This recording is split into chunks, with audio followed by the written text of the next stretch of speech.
Les tendances automne-hiver 2025 sont officiellement lancées et si tu veux savoir sur quelle pièce craquer pour ne pas le regretter dans 2 mois, tu es au bon endroit. Je vais te décrypter toutes les tendances, que ce soit le style, les matières, les couleurs. Bref, tu vas tout savoir sur ce qu'il faut ou ce qu'il ne faut pas avoir dans son dressing cette saison. Donc si tu veux être sûr de ne rien louper, pense à t'abonner. La première tendance, c'est le office wear. Alors c'est pas une tendance qui est une grosse nouveauté puisque c'est une tendance qu'on avait déjà l'année dernière. C'est une tendance qui perdure, notamment autour du office siren, qui est le fait de porter un peu un mélange entre le costume masculin et le côté un peu féminin de la jupe de tailleur. Donc on va retrouver beaucoup de blazer oversize, de jupes, de pantalons, bref, tout l'univers du business. C'est pas pour nous déplaire, c'est pratique au quotidien. Si tu veux d'ailleurs savoir quelles sont les chaussures de la femme active à avoir, j'ai un article complet sur le sujet, je te le mettrai en description. Si tu veux des exemples de pièces à choper, j'ai un article sur toutes les tendances qui est en lien avec cette vidéo, donc pense à aller checker. J'ai fait une énorme sélection de pièces qui devraient te plaire. La deuxième tendance, c'est ce qu'on appelle le English Cottage. On est dans une continuité de ce qu'on avait pour le printemps-été, à savoir le Grandpa Coastal. Donc on va retrouver un peu tout cet univers un peu vintage. Donc pour le côté English, on va retrouver plein de vestes style barbour, des bottes hautes, des pulls avec des motifs un peu jacquard, ce genre de choses. On a un mix un peu prépi, bref, ce sont des styles qui sont très intéressants, notamment pour la saison automnale. En troisième tendance, on a la tendance boudoir.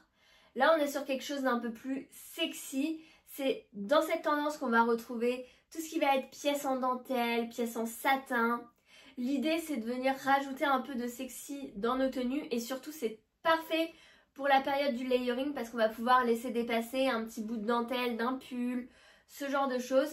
C'est très beau et ça fait des looks canons. Pour ce qui est des pièces, la grosse nouveauté, c'est les manteaux en col cheminé. Donc les cols cheminés, ce sont ces gros cols qui montent et qui protègent bien le cou. C'est parfait si vous êtes une grosse frileuse.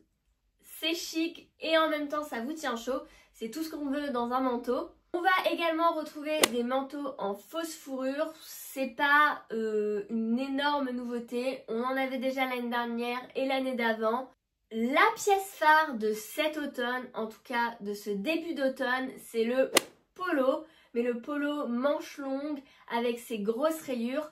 On en voit partout. Il se porte aussi bien avec une jupe plissée qu'avec un pantalon, un jean.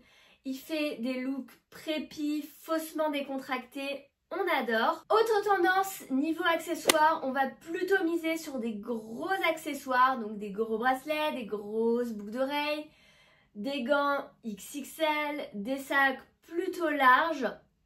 C'est le moment en fait d'assumer ces accessoires et c'est parfait si vous avez tendance à mettre des tenues très basiques.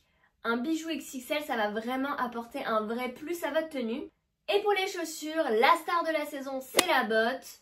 On va la voir partout, plutôt haute, voire cuissarde. C'est le moment de sortir vos bottes et de les assumer. Et d'ailleurs, si vous êtes de la team petite, vous pouvez totalement assumer la botte haute. J'ai fait pas mal d'articles sur le sujet, je vous mettrai les liens en description si ça vous intéresse.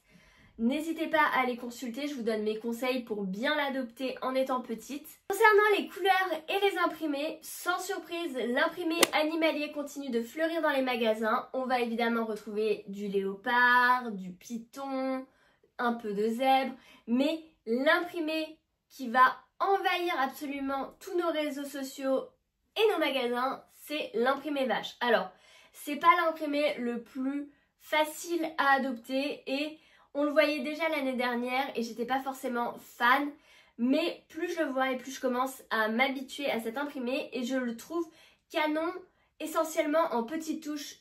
Une paire de chaussures imprimé vache, un sac à main imprimé vache, ça vient apporter un vrai boost à une tenue toute simple et ça fait vraiment toute la différence. Donc pourquoi pas, si ça vous tente, d'essayer. Autre imprimé phare, le carreau sous toutes ses formes. que ce soit des petits carreaux, du tartan, bref, on s'amuse avec le carreau et c'est pas pour me déplaire. En ce qui concerne les couleurs, on va voir fleurir le vert sous toutes ses déclinaisons, essentiellement dans le kaki et le olive, mais on verra aussi d'autres types de vert. Donc si jamais c'est une couleur qui te tente, n'hésite pas. Évidemment, retrouver le marron, c'est pas une surprise, mais le marron tente à s'imposer comme le nouveau noir. C'est chic et ça va beaucoup plus de carnation que le noir. Et les dernières couleurs, ce sont l'aubergine et le bordeaux que je mets un peu sous la même étiquette parce qu'il y a des similitudes. C'est pas des couleurs qui sont innovantes, on les avait déjà l'année dernière, mais ça continue de perdurer. Si cette vidéo t'a plu, pense à t'abonner. Si tu veux en savoir plus sur les tendances, pense à lire mon article sur les tendances où je donne quelques tendances supplémentaires par rapport à cette vidéo avec en prime une sélection shopping. Donc n'hésite pas à aller la consulter et on se retrouve sur cette chaîne YouTube très bientôt. Bye!